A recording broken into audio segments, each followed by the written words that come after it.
I know it's not as glamorous as being on the snow and filming in the mountains, but I promise you that knowing how to edit a ski film will take your filmmaking to the next level. So let's continue on with the How to Film Skiing Masterclass and how to edit a ski film.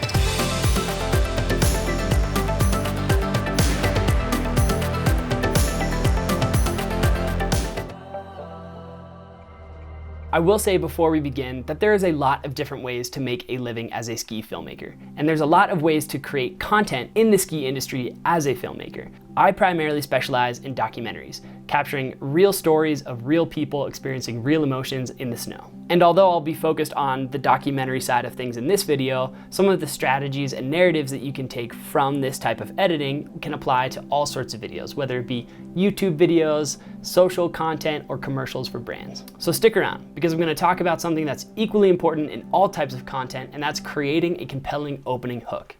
The outdoors is a place that makes me feel completely free. It is a place where I find the most peace and clarity. It's where I feel the most alive and grounded.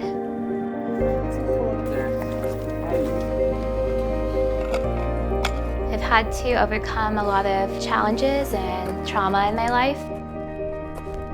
The outdoors provides a space where I can really focus on my body awareness and the magnificent creation around me, and not focus on anything else that's going on in the world.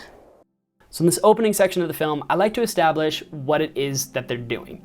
It's a very simple concept, but I don't dive into why they're doing it or who they are, trying to understand the backstory of the character just yet. I'm really trying to create intrigue. For me, filmmaking is about telling meaningful stories, and ski filmmaking is no different. It just happens to take place on the snow in the mountains. So let's break down this opening and why I chose to do what I did. So the opening statement, Addie's first line is, "The outdoors is a place that makes me feel completely free." The outdoors is a place that makes me feel completely free. It is a place where I find the most peace and clarity. It's where I feel the most alive and grounded. So her first line is about how the outdoors is making her feel free and completely grounded. This is her emotional thesis for the film. Her goal, the thing that she is trying to accomplish, is achieving freedom and a sense of peace in the outdoors. Although she is a blind athlete, I didn't want to open the film that way because that's not the most important thing about her, and she says that in her interview. So I instead want to focus on what is important to her, and that's that the outdoors is a place that she can feel completely free. I created a sort of montage of all of the sports that we filmed: ice climbing, climbing, skiing, all sorts of different things to really emphasize that the outdoors, regardless of the discipline, is a place that she can be happy. I've had to overcome a lot of challenges and trauma in my life. Then a snippet of her having to overcome trauma and a lot of her difficulties of being blind. A lot of challenges and trauma in my life. Next, she talks about how she has to overcome a lot of trauma and challenges in her life. This is sort of setting the stage and setting the conflict of what is about to occur in the film. We're gonna see Addie experience some of those challenges in the film, so I wanted to upfront showcase that this is going to be a difficult, challenging experience for her. Getting outdoors and ice climbing and skiing while blind isn't necessarily the most easy thing, but it's something that she loves to do. And overcoming her past challenges by focusing on new experiences in the outdoors is what makes Addie so passionate about the outdoors. So I think in this opening, I really wanted to capture her heart and her essence. Focus on anything else that's going on in the world. The last line of an intro can help kind of lead you into the rest of the film. So here she says, "I don't want to think about anything else that's going on in the world. I just want to experience the outdoors and just be here and be present." And that can then lead into her background and what she goes through in her day-to-day life. So I won't break down the whole entire film this way, because I do want to walk through other characteristics of editing a ski film that I believe are important, but I do want to emphasize that an opening hook, regardless if it's a film that goes on to film festivals, if it's a commercial, if it's for social content, or it's for YouTube, creating an opening hook like this can really help engage your viewers right away. But let's take it back a bit and start at the beginning. Once I get back from all the filming, I import my footage onto a hard drive and I open up Premiere. So I like to break it down into the following folders. I have an audio folder that has sound effects and music. I have footage, which is broken down into each type of activity in each day that we filmed. I then like to have footage, which is broken down into each specific day of what we shot. So we have ice climbing on March 20th, indoor climbing on May 11th, ski day March 13th, ski day March 24th. This allows you to not just keep track of the footage, but also make sure that when you're going back and referencing specific footage from a specific day, you know right where it is and you can find it easily. Then I have a graphics folder and a sequences folder, and then once I'm done with the film, I like to have the trailer and the final draft right there, out, easy to access in case I need to go back in and do different exports of different things for different platforms. Okay, so now that we know how to organize the entire project, let's go into some of the footage. We have March 13th here. I like to actually keep the audio and the visuals all in the same folder, so you can see mic 1, 2, 3 in vids. I like to name it pics and vids in my folders. Then I have it broken down in a camera, the Sony a7 III and the Sony a7S III. This is interview B-roll and skiing B-roll because I had behind the scenes, so that's where that lies. Then I have a sequence for that day just for the polling selects. When it comes time to polling the selects, this can be a pretty daunting process. If you zoom all the way out on this timeline, you can see it's an hour and a half of footage just from this one day. You can imagine all the time that is needed to go through this just to pull all of the best clips. Not every section of every clip is usable because sometimes, as you can see, it's blurry, it's shaky, some things are out of focus. So if there's a part that I believe is usable, I will lift it up, and that's a clip that I think I can use. I like this clip here because she kind of stumbles a little bit and it's clear that she's just heading to the ski resort, past the restrooms. So I will go through everything and I will pull each of the best clips. So you can see all of the yellow is my slow motion. This is shot in 60 frames per second, so I can slow it down to 40%, which won't play smoothly because I'm screen recording, but this is 60 frames per second. Anything that's blue is 24 frames per second. All of this green is microphone linked up, so we can hear Addie talking. That was still really good. I know, it's amazing. Yeah, it's nice. Compare the first run to this run. I don't know. I think they have been fun. Yeah, well, you're doing a lot. So, as you can see, just various clips that were taken during that day. I will pull them up. At the end of the timeline, I will create a string out of all of the best clips. This is all the 24 frames per second clips. I interviewed her in the car. That's also true, like I was thinking of.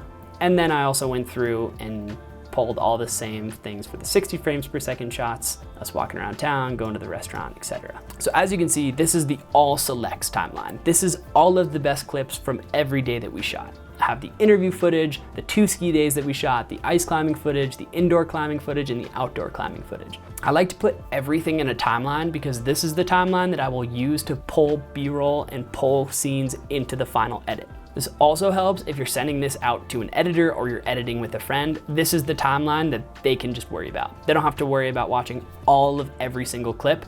They'll just watch all of the best clips here. And as you can see, I have an hour-and-a-half long timeline for a 10-minute long video. And this isn't uncommon. In documentaries, especially this documentary, I didn't know what was gonna happen. So I kind of filmed a lot of different things. When you're filming skiing, it's actually really beneficial to have more shots on the mountain than what you'll use in the edit, because depending on the focal length or depending on the style of shot, you might not want to use it even if it's a great shot. So shoot as much as what seems reasonable, and it's okay if you have more footage that doesn't make it into the final edit. Now you can release that as social content or repurpose it for something else. Now that we have all the selects pulled, I'll start pulling the interviews together and I'll create a radio edit. As you can see here, I have just a title, wind, sound effects, open mysteriously, and then I have Addie talking, saying the lines that I believe would be a really good opening. This is a really good way to get the story structure nailed down before you start thinking about what B-roll shots will apply. I've had to overcome a lot of challenges and trauma in my life, and the outdoors provides a space where I can just really focus on my body awareness and the magnificent and not focus on anything else that's going on in the world. So as you can see, these are clips that made the final edit. These are sections that I'm laying out the story. Regardless of the type of content that you're making, if there is a voiceover included, this is a really beneficial stage of the process to go in and workshop what it is that you're trying to create in the script. Although filming is so much fun, I really truly believe that the best stories and the best documentaries happen in this editing process. Going through and scripting it and finding out what words fit and what the story is that you're trying to share is really important. I think it's so important and so easily overlooked. And when you don't have an editing process that's like clear and you can workshop things here and you just string a bunch of clips together, you're kind of losing out on what this potentially could be. There are so many lines that Addie says in here that are so powerful, but sometimes I had to kind of piece a couple sentences together in order to get her to say that. and she said it in real life, maybe just not as succinct. So going through and creating a radio edit for the full film and creating a structure of what this is gonna look like is a really, really important stage of the process. If you take nothing else out of this video, I encourage you to make a timeline called a radio edit and go through, not worry about B-roll, not worry about music, and only focus on the audio. Okay, now that I've very much overemphasized that point, let's move on to the next stage of the process, which is what I like to call assembling the timeline. Actually name my sequence assembling timeline. So this is V1. This is the same process as the radio edit, but I'm starting to put B-roll in. As you can see, in each version, I'm including a little bit more B-roll. So now I have a different opening. The outdoors is a place that makes me feel completely free. So as you can see here, there are 7 versions of assembling timeline, which means anytime I basically delete something or add something, I'll create a new version in case I want to go back. But if you go through and look at all the different timelines, each thing will feel more or less complete than the one before it. So each one might have less B-roll than the other one. It'll feel less polished. As you can see here, version 3 only has about half of the radio edit covered in B-roll. V4 has the whole thing covered, but maybe not exactly the type of B-roll I want. Once I go through at the very end, this final assembling timeline process, I will watch every single clip. And because I have an hour and a half worth of clips to go through and choose from, I will ask myself for every clip, is this the best piece of B-roll that I have that can accompany this scene? If it's not, I'll find something else. This is still only about the interview clips and B-roll. This doesn't include color or sound or any of that process. So this is a very rough look at what's happening. Once I have the overall structure and a film that I'm like, I'm proud of this, I think this is good, I then move to the color. I like to name this sequence color time. So let's open up the color time, and this is where I do all of my color. When it comes to working in Premiere, there's been a lot of criticisms on Premiere's coloring tools compared to DaVinci Resolve. And I will admit that DaVinci Resolve definitely has better coloring tools, but that doesn't mean you can't get good looks from Premiere. I think in order to get the best looks from Premiere, you can actually layer the Lumetri color similar to how you are stacking nodes in DaVinci Resolve. So in this clip, for instance, this is a climbing clip. Sorry, it's not a skiing clip. As you can see, I have 4 different Lumetri colors, all doing slightly different things, so I can stay organized when I'm getting into more complex grading. This first Lumetri color is about basic correction. So I convert it from log to Rec 709. I do some basic color corrections in this panel. As you can see, it was initially a lot darker. I'll go through into the color wheels and I'll start to adjust contrast and color if there's any sort of yellows in the highlights to bring out or blues to bring down. I'll do that there. So this is kind of just your basic correction. This is what that would look like, sorry, without everything else. So as you can see, the climbing wall is still pretty bright. There's some people over here that aren't important, so I'm gonna kind of create a little mask around Addie by darkening this section of the climbing wall and darkening this section of the frame. I do that by literally just creating a mask. I will track it using these keyframes here, so as you go through the frame, it stays in the correct place. Then I'll actually do the same at the bottom, so this darkens the climbing wall a little bit and kind of makes her pop a little more.